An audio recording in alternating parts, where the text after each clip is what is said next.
Hello, my dears. How are you this day? This is Wednesday, and it just seemed like it just came around so very quickly. And I certainly want to check in with you to see how you're doing. I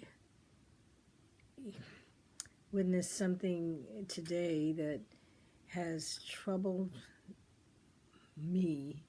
And I'm sure that you, unless you were someplace away from a TV or radio or something, have some apprehensions about the scene that took place in our nation's capital.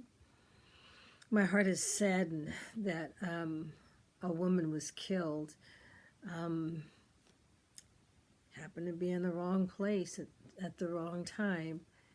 And so our hearts go out to her and her family.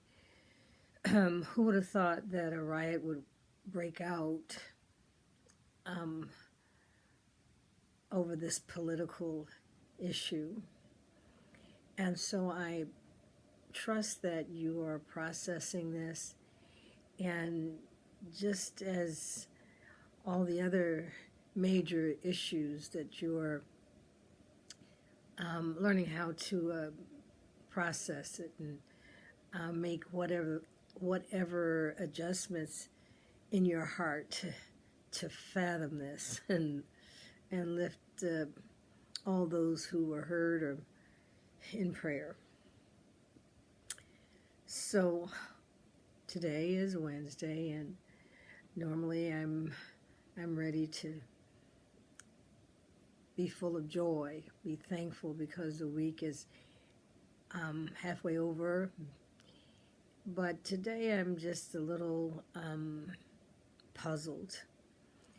But we're going to take a deep breath and check in with ourselves, especially because the theme this week is clarity.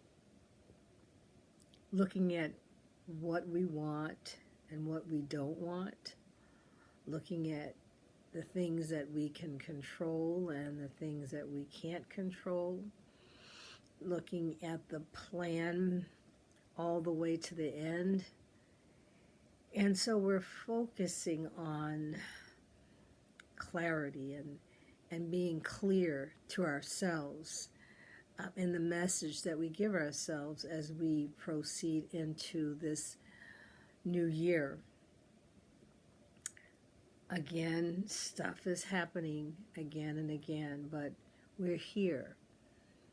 And I just want you to know that whatever happens, we are together virtually, and we are continuing to thrive in spite of the fact that the world gets crazy, the world gets noisy, the world has a lot of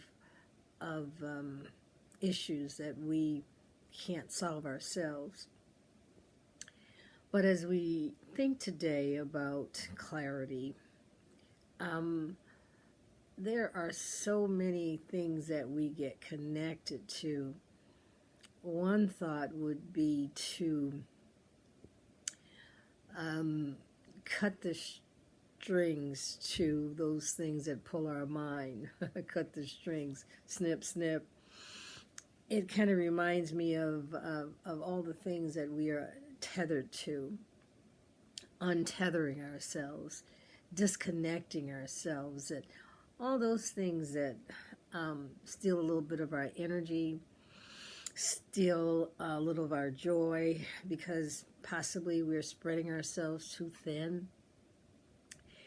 But we're trying to do so much for so many and giving ourselves a back seat to all these things. So my thought today, as we are seeking clarity in our lives, because we're responsible for ourselves first, as we are seeking clarity, is just to seek that which is going to be benefiting us, behooving our life-giving emotions, the well-being of our health, and emotionally, psychologically, and physically, because it's a lot going on, and with all of this that's going on, it's weighing us down. So my suggestion is to cut the strings, untether us. It's like, who wants to be a puppet? Who wants to be a puppet and let someone else pull the strings and say, you go here, you go there, especially when you're not getting any joy out of it. Remember joy? That's what we were talking about earlier. I want more joy. I want more joy.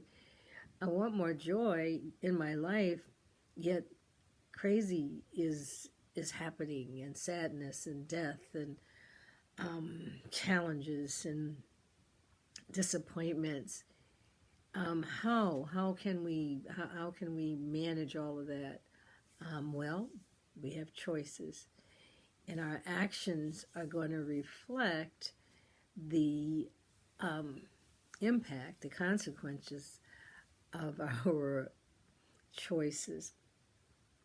So my suggestion is that you take an assessment of all the things that you're doing for whatever reason and see where they are on the scale of bringing life, health, and joy to yourself. And this might just be the time that you would cut the strings on things that pull your mind away from your quality of life, that pull you away from your main focus, which is surviving and thriving. And so as I get ready to say goodnight, I just want you to know that you're loved, and we will continue to thrive and seek clarity this week. How we're going to do that as we begin the new year, because time seems to move so quickly. Before we know it, we'll be into a new month. And we certainly want to make sure that we're in charge of ourselves. So be safe. Follow the concerns of keeping yourself safe. And we will be back again tomorrow. Night-night.